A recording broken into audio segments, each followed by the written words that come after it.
Welcome to Crime Talk. We have a treat for you today. That's right, the top 12 dumb criminals of the year. You let us know who should ultimately be crowned the dumbest criminal of the year. Thanks for watching.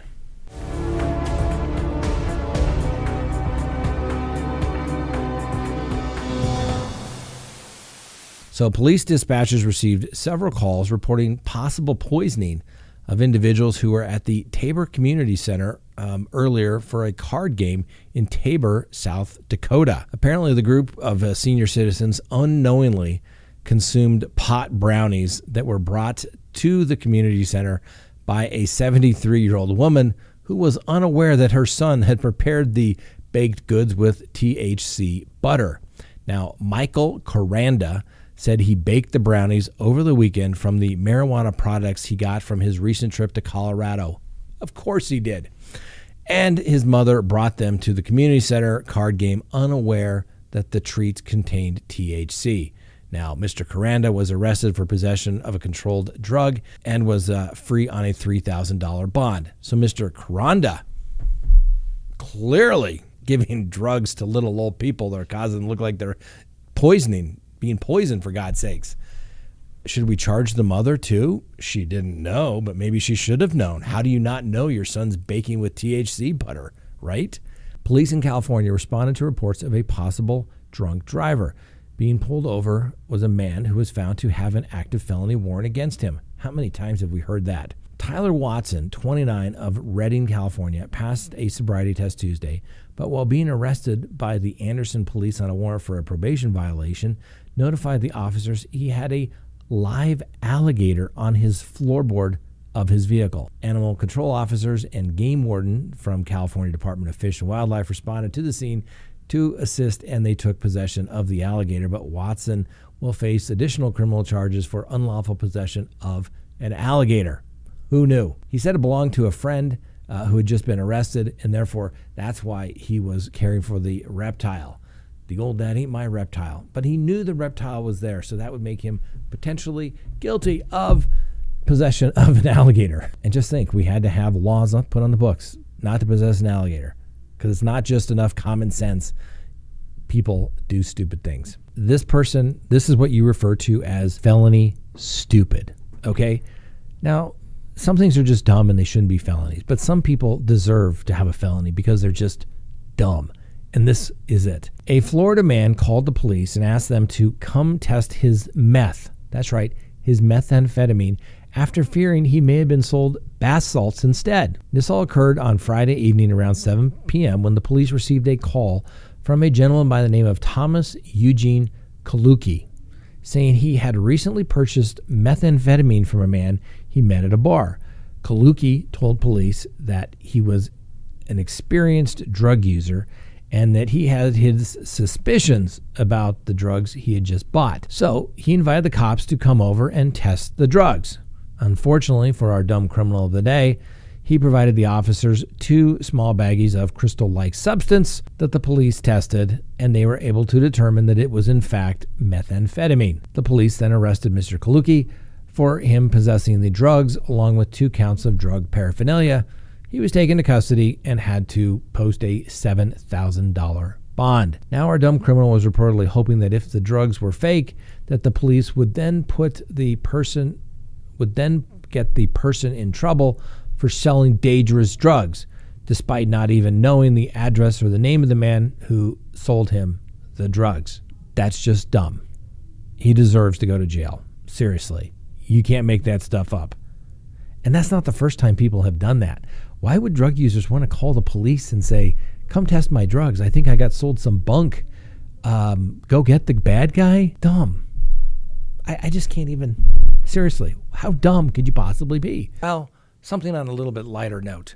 Unless you're, of course, the cat of Susan Freudenthal, okay? She is a woman in Florida who allegedly beat her girlfriend with their cat. That's right, Susan Freudenthal and her girlfriend were apparently fighting over some fidelity issues and their shared residence. Freudenthal grabbed one of the cats during the argument and held it up to the victim's face, swearing on the life of the animal that she was not cheating. The cat became distressed and scratched the victim. Freudenthal was arrested for domestic battery, a misdemeanor, and was released from the county jail on her own recognizance. Now, the arrest report listed the weapon used during the domestic battery as a feline. Okay? Now, we're certainly not condoning the use or abuse of any kind of animal whatsoever. We don't need that kind of trouble, all right? But at least it wasn't food, right? I mean, you gotta admit, it's kind of a twist on things. She didn't hold up a cheeseburger and threaten her. She picked up the cat. This is the first one. I don't think I've ever seen a case where they've argued about this. I've heard about money. I've heard about intimate relationships, jealousy. But wait till you hear this. A 28-year-old Florida man was arrested yesterday for allegedly battering his ex-boyfriend during a confrontation about penises. That's right. Cops report that Kyle Elias Perez, who shares a St. Petersburg residence with the 37-year-old victim, woke his ex up at about 5:15 a.m. and confronted the victim for not having any compassion for Perez's desire for an uncircumcised penis. Investigators noted that Perez, who apparently is circumcised, screamed at the victim for having no compassion for the arrested mutilated genitals. Perez, cops said, then grabbed the victim's arm and struck the man in the face, causing visible injuries to the arm and the face. Perez also allegedly scratched the victim while pulling his hair.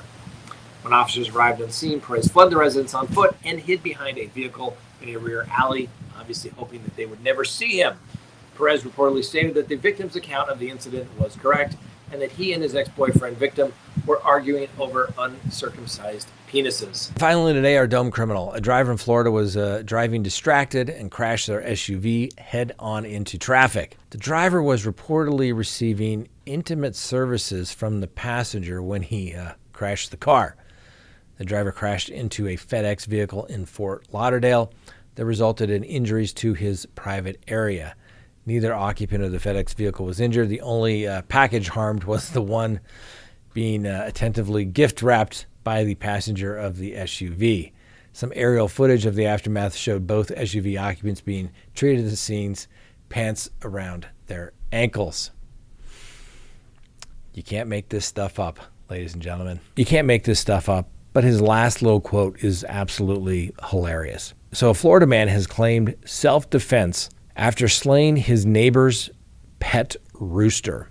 Now, James Nick Jr. of Jacksonville, Florida, spent 30 hours in jail for, get this, aggravated animal cruelty back in May. He says he should never have been arrested. Now, Mr. Nix described the incident as, quote, "I'm defending myself," he said. "I was fearing for my safety, and the chicken died." He described checking his mail when this rooster ran upon him. He describes the noise he heard by tapping his fingertips hard on the truck behind him in the interview. "And I turn around and there's a chicken out there in the street." And he says, "Oh boy, here we go." Now, Nick's claim he picked up a stick to fend off the rooster, but the chicken's jumping up at me and I accidentally knocked it in the head. You know, call it a lucky shot, whatever. Well, the owner of the chicken, Jason DeFellis, was furious to return home and find that his rooster was dead. He was approached by 4 children ages 7 to 12 who witnessed the entire slaying of the rooster. DeFallis reported his slain chicken to the sheriff. Police investigated and cited Nix for animal cruelty back on May 30th, landing him in jail for 30 hours till he could post bond. Now, Nix said he did not understand why his neighbor called the police. He said, quote, "Chickens die every day, people. At churches, Popeyes, Kentucky Fried Chicken." That was his quote, ladies and gentlemen. Chickens die. I still love it. I saw the chicken. It was like, all right, let's go. I mean, this is like a scene from, what was his name? Billy Bobby from Talladega Nights. All right. A Georgia man is behind bars after calling police about cold French fries. That's right. Video shows the police were called to a McDonald's about a customer complaining about cold French fries. Now, after talking with all of the parties involved, the police discovered that Antone Sims, the man complaining about his cold French fries, well, they figured out he had a warrant for murder. Mr. Sims immediately took off running. Police were able to catch up with him in an apartment. He received the taser treatment, often part of the harassment package prior to arrest. Now, Mr. Sims was wanted for the death of a woman found in a burning car in Lawrenceville, Georgia, back in 2018. Now, you must love how food brings people together. At least no one was injured in this particular case when it comes to food. We brought people together. Food is bringing people to justice. A Florida man was arrested and accused of using an excavator to crush a woman's truck after she failed to find enough money to buy drugs, according to police. Now, according to the Charlotte County Sheriff's Office, Richard Hamilton of Inglewood, Florida, was laughing hysterically as he used an excavator bucket to smash the woman's Chevrolet Silverado pickup truck on Sunday. Deputies said the incident began on Saturday night when Hamilton drove the woman to several gas stations around town, all while demanding she find money for drugs. Hamilton became increasingly agitated after the woman failed to come up with enough money. A day later, September 11th, Hamilton and the woman drove to his place of work at Kelly Stone Sand and Boulder. Hamilton got out of the woman's pickup truck and took the keys with him. When the woman told him her phone had died calling several people in an effort to borrow money, Hamilton physically assaulted her, according to the police. Sometime later, Mr. Hamilton was seen laughing hysterically and smashing the pickup truck using the bucket on the excavator. Wow, all that effort. He could have got his own money to go get his own drugs. Are you kidding me? You can't make this stuff up, ladies and gentlemen. I am just becoming the curmudgeon-y old man, and I want the kids to stay off my lawn. Get off my lawn, kids. And it's people like this that are driving me to this. I really do believe so. Take a look at this video. Because my dog was on my lap. We'll have a conversation in the jet. Why? I Grab your stuff and come with me, ma'am. I'm not going to ask you again. Just grab your stuff and come with me. You're kicking me off. You're going to put me on another plane. Ma'am, I need you to get your stuff. Oh, no. Honey, we're about to fight then. You don't want Because I that. didn't do anything to you guys to make me 12 hours late for my destination. This way. My dog was sitting on my lap. I put him in the bag. He's in the bag. Don't worry about it. I'm going to refund your ticket. You can go on Southwest. Let's go. Bye. Because you couldn't let my dog sit on my lap. Ma'am, let's go. All of you. Okay. I am. Shut. Hey, Turn your phone off. right now. Who did she hit with Why the bottle? is he recording me? It doesn't matter. Anybody can record anything. Oh, You anybody. just struck a patch with the Yeah. bottle. This is a woman's response after a flight attendant reportedly asked her to take her dog off her lap.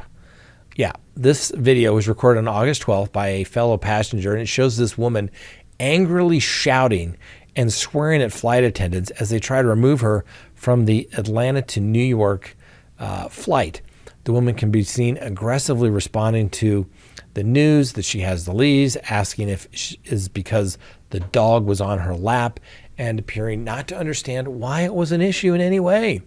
Now, in the video, the other passengers watch the altercation unfold, and the woman informs the staff members attempting to remove her, "We're about to fight then."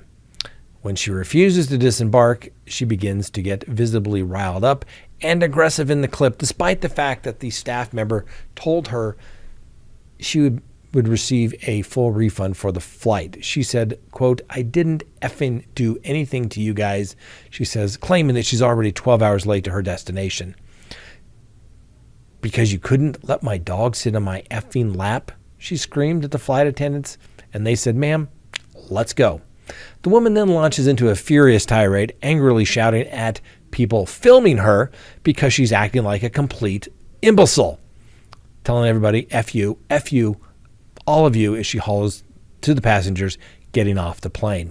The argument then reaches a boiling point when the woman is packing her belongings into a bag and a passenger shouts, "Get off the plane!" In response, she launched a water bottle at the passenger, filming her looking like a complete idiot. "Turn your effing phone off," she screams. She hit the passenger with the water bottle. Well, Apparently, the call was cleared without incident, and the parties involved declined to prosecute, so no arrest was made. So this unidentified Yahoo, who was simply asked to follow the rules.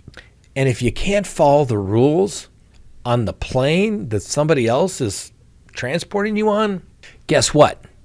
You need to get off the plane, go charter yourself your own plane so your dog is there. But it looks like she was in coach, so she's probably not going to be able to go charter the plane. But this is what is going on in the world.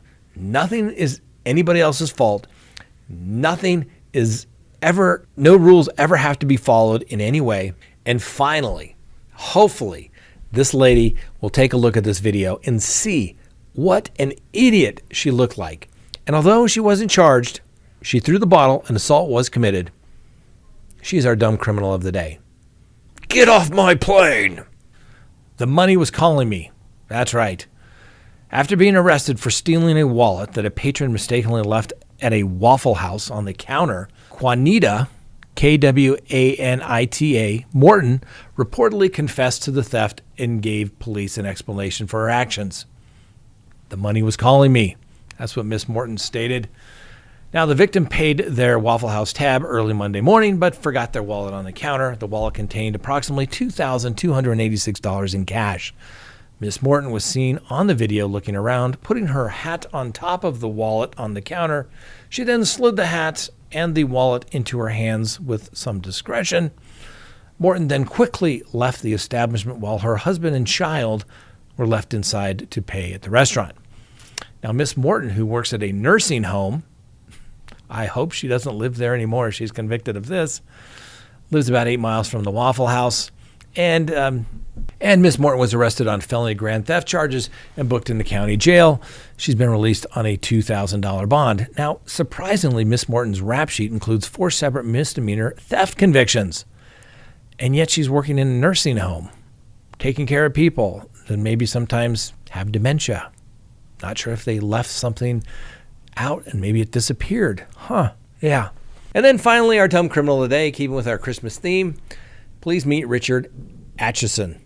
Mr. Atchison allegedly threw a Christmas tree at his wife during an argument that was sparked when she asked him to help make some dinner.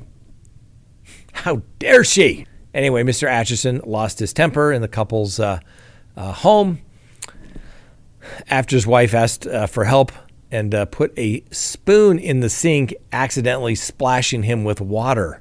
Well, Mr. Atchison packed his things and went outside to his vehicle. Only apparently getting to the vehicle, realizing that he in fact had been drinking, went back inside and told his wife, "No, you need to leave." When the wife tried to go, deputies say that Mr. Atchison shoved her, picked up the Christmas tree that was in the corner of the room, threw it at her, hitting her, and then he apparently blocked the front door to prevent her from leaving. I've seen lots of these kind of cases, ladies and gentlemen. Normally, it turns out, stupid fight, husband gets physical, wife says, "Oh, nothing happened. If I was a better wife, I wouldn't keep walking into the cupboard," blah, blah, blah. We've heard it all before, right? You know, of course, in the defense of the husband, the dinner was cold. Just kidding. That was a joke. Don't say I'm condoning violence on anybody. I'm not. It was a joke. No one should ever hit a woman, ever. Let's just be very clear on that. All right. That's what you get when you mix a little alcohol and being asked to help around the kitchen. And don't splash them with water either with a spoon. Look where it all went, Mrs. Atchison. Merry Christmas. All right. Thanks for watching. Hope you enjoyed the show. Have a wonderful day. Not just a great day, and we'll see you next time on Crime Talk.